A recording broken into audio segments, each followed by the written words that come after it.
Shalom, Masha Pakai. I wanted to jump on here real quick, very quick video, because I wanted to talk scheduling. And I just want to share what I'm doing.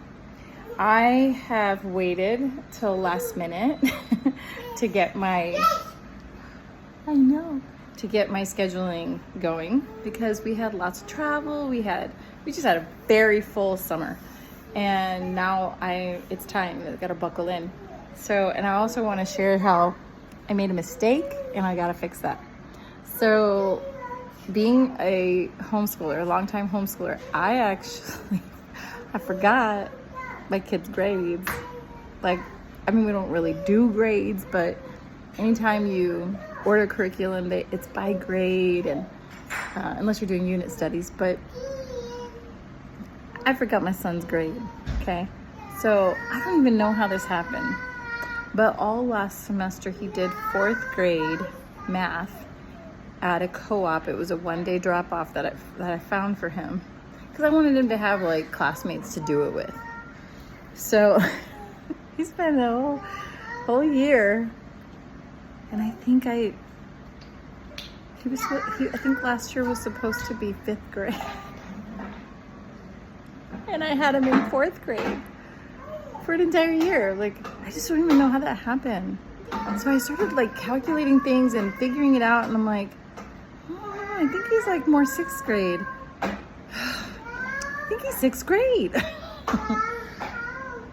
So I have a remedy for that I'm gonna attempt here. These things happen, guys. So I don't know. He kept telling me too. He's like, "Oh, I think I'm 5th grade. I'm 5th grade." And I'm like, I don't know. Anyway, a lot of times I'm changing my curriculum so much that it's not really transferable by grades that way. But I had him doing the good and the beautiful math. I think the previous year, and then I also I had a math disaster. What it was is I started my kids homeschooling initially without a math curriculum. I didn't know when to start it, how to start it. I didn't know what to choose for them. We were involved in a co-op that did other subjects, and they didn't have a math program, so it took me a long time to figure out what math to use.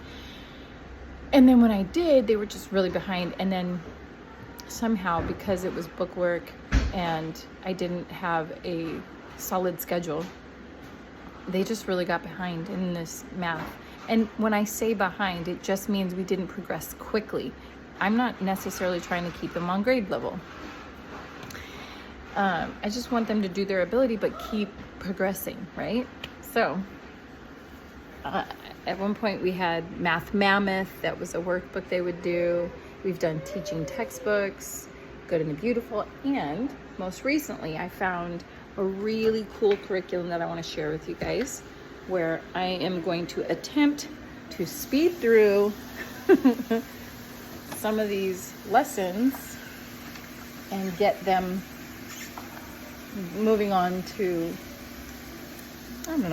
more application in life, more life application.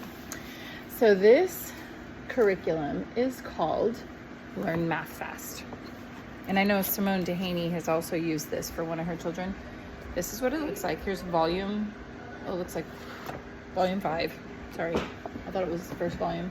But there are 7 of them, and they can go through it as quickly as they want to.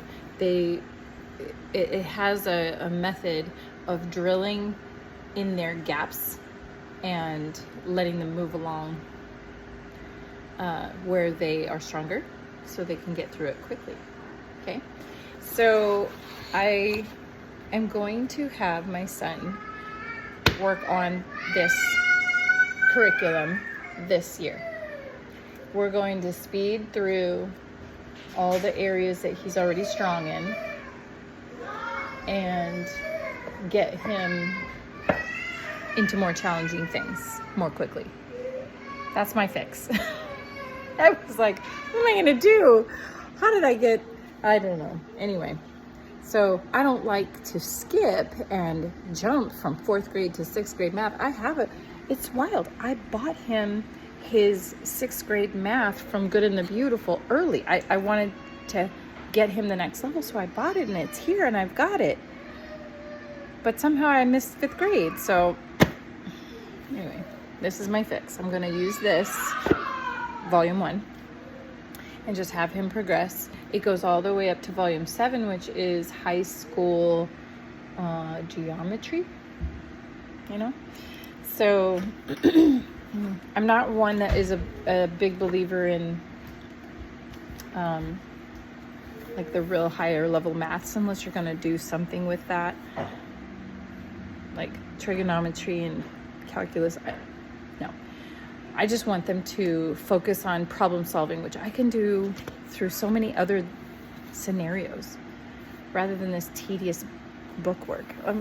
It's not for us. So when I say us, I mean the Navarros. So that's what I'm going to be doing to get through math. So I'll put that on the schedule for them to work at their own pace daily. That is going in the schedule. I also know that we will be having piano lessons. So piano goes into Tuesday. I have a time block for that. And I like to balance my week out. I don't want things to be too heavy loaded on one day unless we can afford to do it. So I try to space things out. This is how I do my scheduling. Again, like I taught from the videos that I've posted, there is first the marching orders from the Most High. I know the things that the Most High has put on my heart to make sure these children are equipped in. They're already pretty understood. There's only little bits and pieces that I will assess for each child and fill in. But there's a core that I know that we're going to be doing. So we're always going to have music. We're always going to have math. We're always going to have something verbal. And I know how to do that in different ways. We're always going to have Spanish and, as much as possible, ASL and Hebrew. Like, those are cores. They like this co-op that we belong to on Thursdays. They like to go to that, and it usually has enrichment classes. So, for instance, there's a PE class, there's a street dancing class, there's an app called Procreate, and so my older daughter really likes to do that. She's been progressing in Procreate. And then my oldest daughter loves anything that's about writing. She likes research, presentations, things like that. She likes academic classes. So she actually will get to do a little bit of that there too. She's taking a conspiracy theories class called Conspiracy Files. And she has to pick a conspiracy and either write for or against it and present 2 times in the semester, and then she has a written work that she's going to turn in. That's highly academic, and that's going to be a lot of homework, so I have to be mindful that she needs time to be able to do her academic and research oriented things. Poppy usually likes a cooking class, so she's going to have a cooking thing that won't take up any extra time during the week, so I don't have to plan accordingly. That makes that easy. Winston's going to have a middle school Spanish class there, and then I will also have a tutor for him during the week because I want him inundated to really learn this. And that's because for our family it's very important that we become fluent in Spanish. Very, very important. You see my t-shirt? Dímelo en español, por favor. What else? So that's the other thing is I want my kids exposed to a formal class twice a week in Spanish. So I just scheduled my big girls for Monday and Wednesday. Tuesday is piano, remember, so I don't want to heavy overload Tuesday. I like some time out and some time in because we need time to be able to do chores. We need time to go to doctor's appointments, dentist appointments, that kind of thing.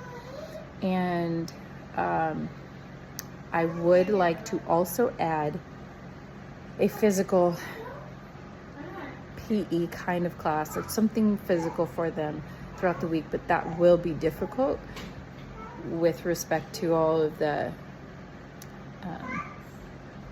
church activities that we do.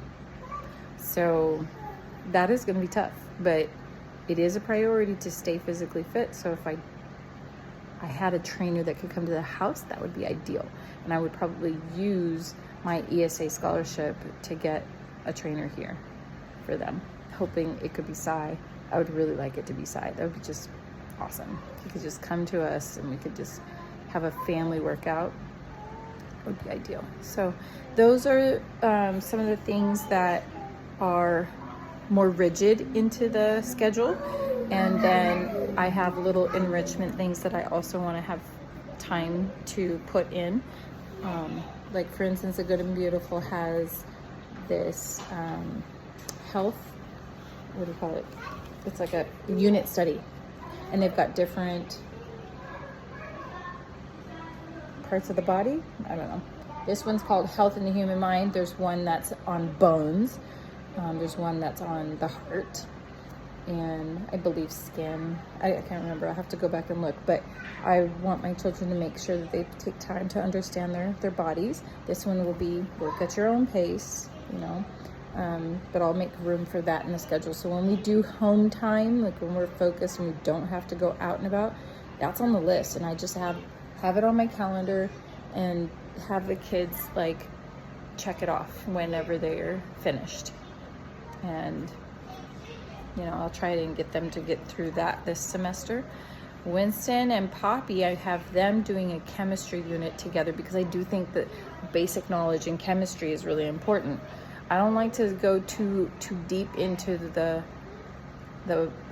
academics of science that are out there today, because things change and because they tend to get into things that aren't true or useful, So I definitely like to make sure I hone in on all the useful things. As my children mature and have an interest, they can fill in the gaps or anything that is interesting to them to pursue. But I just want to make sure they have a working knowledge. Like they need to understand things. I always say this example, but acids and bases, they need to understand this. Basic electricity and circuitry, like they need to understand that stuff. That's useful and applicable in this world. So I will schedule those things, and anything that's, I don't know, I just won't be getting into a lot of fluffy things. Like I probably am never going to do like a volcano lesson. Well, we don't need that. Why do I need that? They don't. Okay, they can study that on their own time if they're interested in something like that. I need to give them the core and the meat of equipment. So that's what I'm going to focus on. And then, of course, Bible is always in there. That's just a daily regimen that is always in the schedule. I don't have to make extra time for that. But this year, in particular, I'm going to be focused on teaching the teenagers, my two teenagers, how to study the way that we study as adults at the church. I want to start to expose them to it and really get them to engage in personal study. So that'll be a goal. See, these things are just, the Most High gives me a thought and then I start to implement it. Also money, right? That's another one. I have you guys know that I'm doing the Money Talks event on the September 14th, and I will also be trying to expose my children to having a business mindset and just growing their skills. And I can't wait to share that with the Mashabaka, but also implement it in my home. So that will be in the schedule, and I'm just working through it. So that's what today is. Today is scheduling day. I already got the Spanish, the piano, the math figured out. And now I just need to plug them into my week so that I'm not overloaded and too busy. That's it. Just wanted to share that with you. I pray it blesses you. Shalom.